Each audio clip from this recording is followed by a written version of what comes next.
Sean Connery's life as a movie hero. At the age of 90, actor Sean Connery died quietly at his home in the Bahamas on October 31, 2020. The charismatic, rough-and-tumble Scotsman had a 7-decade acting career with 94 credited roles. He was the first James Bond, and arguably the best. In a statement on the 007 website, Daniel Craig, the current Bond, said he defined a period and a style. The amount of wit and charm he exhibited on television was measured in megawatts. He was instrumental in the development of the modern blockbuster. Connery was, without a doubt, one of the most famous actors in the world. This is his life, as seen via his various positions and achievements over the years. In 5 years, he went from Mr. Universe contestant to leading actor. Sean Connery was born on August 25, 1930, in Fountainbridge, Edinburgh, Scotland, to a working-class family. His mother worked as a cleaner, and his father drove a truck. Connery dropped out of school at the age of 13, and joined the Royal Navy at the age of 16 in 1946. He took odd jobs as a truck driver and a lifeguard, after being discharged from the hospital at the age of 19, for a duodenal ulcer, then turned to bodybuilding. In fact, he came in 3rd place in the 1953 Mr. Universe competition. In 1953, he worked backstage at Edinburgh's King's Theatre. He met Michael Caine there, and developed a passion for theatre. Within 5 years of appearing in many made-for-television films, Connery secured a big role opposite Lana Turner, in the British melodrama, Another Time, Another Place. He disarmed a gangster on set. In Another Time, Another Place, Connery played Lana Turner's love interest. Her boyfriend, Johnny Stompanato, a mafia enforcer for the Coen criminal family, pointed a revolver at Connery during filming, and urged him to keep away from her. Connery is reported to have then snatched Stompanato's revolver, and twisted his wrist. Connery was reportedly never harassed by the mobster after he was thrown off set. Maybe that criminal wouldn't have threatened Connery, if he knew who he was dealing with. The actor was known for his rough persona. When he was younger, he was believed to have defended himself against 6 members of the Valdor Gang, in Edinburgh, giving him the nickname Hard Man. Michael Caine remembered a nightclub brawl, in which he beat up 4 individuals. Sean, who was 26 at the time, had recently joined the chorus of South Pacific. At the time, he was Mr. Edinburgh, and had the physique of Arnie Schwarzenegger, Caine said. "We were in a club once, and several girls were trying to sing on stage. Some guys behind us were harassing them, so Sean got up and beat up on all 4 of them. I was only holding his coat." Ian Fleming didn't want him as James Bond. "Oh, disaster, disaster, disaster," said James Bond creator Ian Fleming after Connery was signed.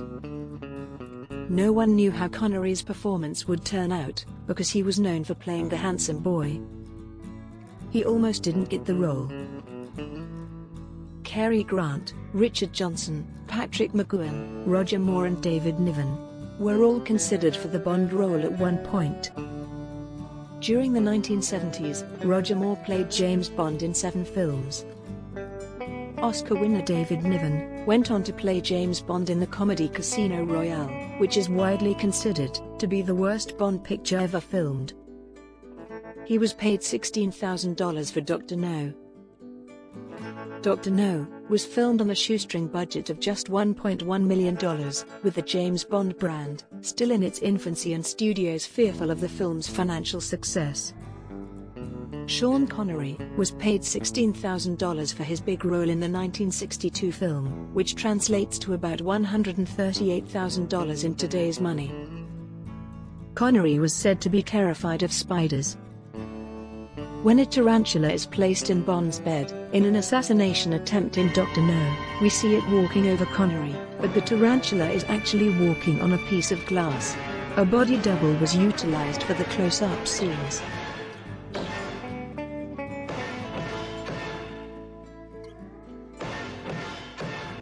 The bed was angled, and Connery was strapped in to film the spider walking up the glass. He was an overnight movie star.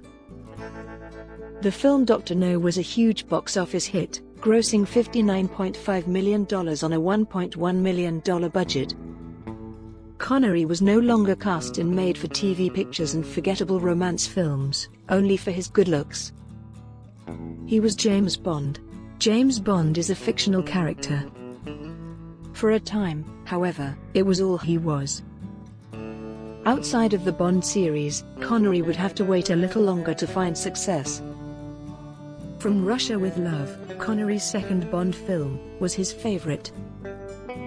President John F. Kennedy was a big fan of the Bond movies, and From Russia with Love was one of his top 10 favorite books. Lee Harvey Oswald did too. Both Kennedy and his assassin, Lee Harvey Oswald, were said to have read Bond books the night before the president was assassinated. From Russia with Love is thought to be President Kennedy's final film. The film was shown at the White House. It was also Ian Fleming's final Bond film, before his death in 1964. One Bond scenario came dangerously close to ending his career and his life. During the helicopter scene, in From Russia with Love, the chopper came in far too close to the star, nearly killing him. While the Bond star escaped with his life, not everyone was so fortunate. The camera operator's leg was struck by the helicopter blades, and his foot had to be amputated. He wore a hairpiece starting with Goldfinger. Connery was in his early 30s, and started to become bald when he was cast as Bond. According to some sources, he wore a hairpiece in all of his Bond films, while others claim he only started with Goldfinger. We don't know when it started, but Connery has been wearing a hairpiece since at least Goldfinger.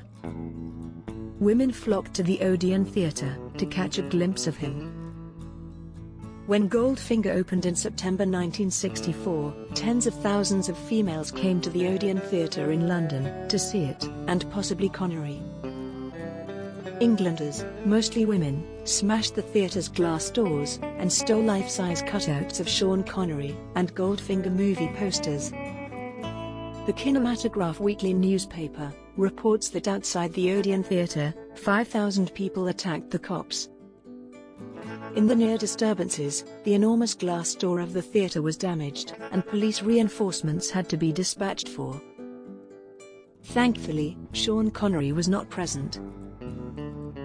He didn't have the same lifestyle as James Bond. Connery did not acquire fancy tailor-made outfits and Rolex watches like his on-screen role despite being a well-paid movie star. Connery kept his money and avoided the pricey items because he grew up poor. According to the MI6 fan site, Connery's biggest expenses during the making of Goldfinger were a Volkswagen camper van with a portable toilet and a rundown West London house that he repaired to save money. On Thunderball, he was almost eaten by sharks. Connery was protected from the sharks in the Thunderball shark sequences by large plexiglass panels. The panels, on the other hand, were insufficiently large, allowing the sharks to swim around them. Connery's scared visage during the sequence with the shark appeared to be genuine. The shark, on the other hand, was not the one that chased Connery out of the pool. That shark was already dead and being dragged along by a wire. It was later eaten by the other sharks. He was tired of portraying Bond by the time Thunderball was released. In 1967, Connery stepped down from the role of James Bond. He aspired to take on more significant parts. He also believed that he was being financially exploited. Connery made a $750,000 salary, plus a quarter of all products earnings, thanks to his Bond popularity. On top of that, he was feuding with the franchise's film producer, Albert A. Broccoli. Connery loathed Broccoli so much that he would lock himself in his trailer whenever he arrived on production. Diamonds Are Forever made him a fortune. It's no surprise that Connery returned to the character of Bond in 1971's Diamonds Are Forever after a run of missteps. He wasn't a man to be taken advantage of. He wanted a then record-breaking $1.25 million salary, as well as a back-end arrangement for 12.5% of the movie's earnings. On a $7.2 million budget, the film grossed $116 million worldwide. He reportedly made $6 million. He gave his entire remuneration to the Scottish International Education Trust, his charity. Filming Diamonds Are Forever was a blast for him. Connery was keen to enjoy himself during the filming of Diamonds Are Forever, which took place in Las Vegas, now that he had a significantly greater wage. I didn't get any sleep for the first week. We shot every night, and I watched all of the shows while golfing all day. I had a nervous breakdown over the weekend. Did I pass out? Like a skull with legs, according to Sean Connery. For The Rock, he demanded more F-ing money.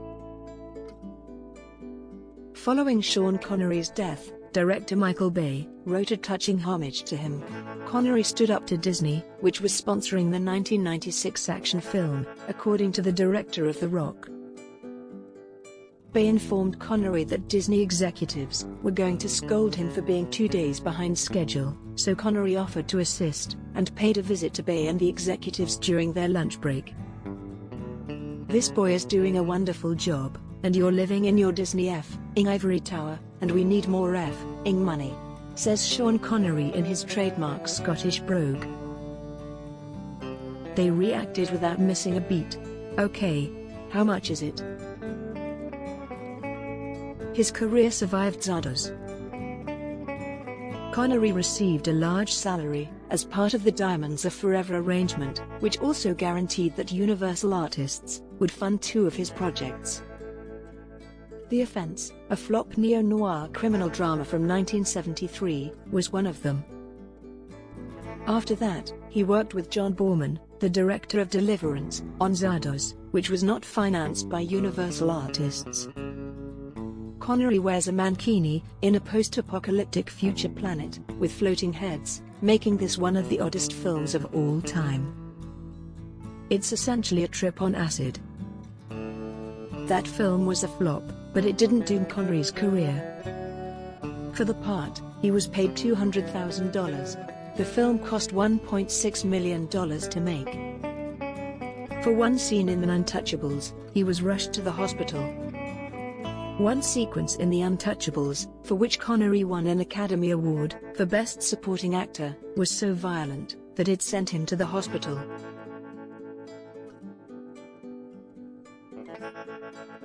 But it wasn't Connery's blood.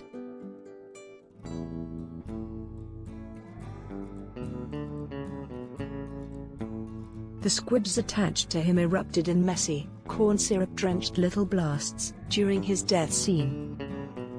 Because of all the dust and fake blood that got into his eyes, he was transported to the hospital.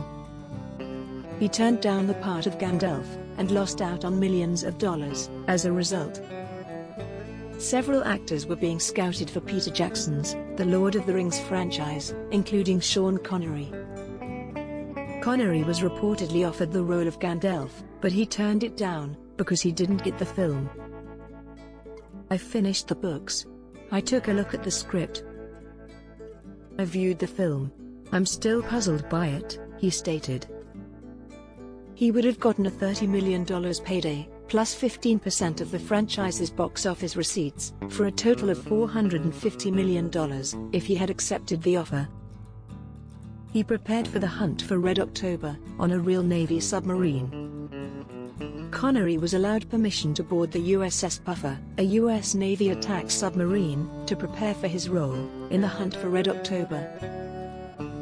According to some stories, he was permitted to issue imitation instructions to the crew, as long as the ship's captain remained present. For his performance, Connery was nominated for a BAFTA, British Academy Film Award, for Best Actor. Connery tried to incorporate a ponytail into his hairpiece, and came on set with it, according to IMDb.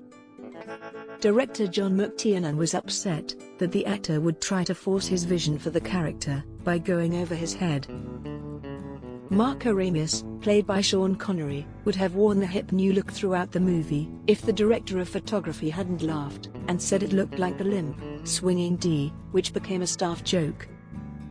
Connery was so irritated by this that he removed his ponytail on the second day of filming and had to reshoot a scene. Even stranger, he would later don a ponytail in McTiernan's film Medicine Man.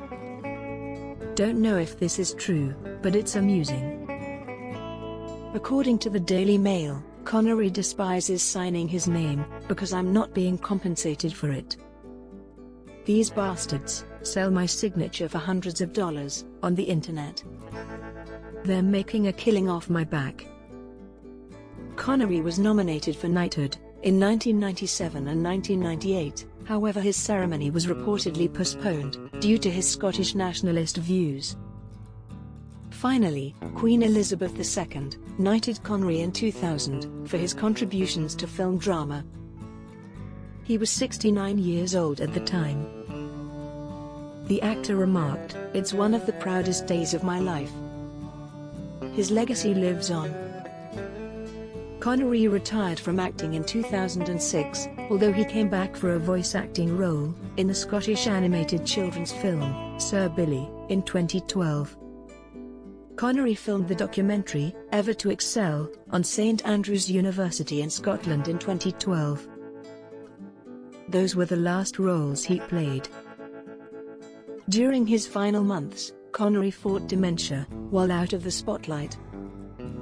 He has 94 film and television credits to his name. With his second wife, Micheline Roque-Brune, he has 4 children and 1 biological son, Daniel Connery.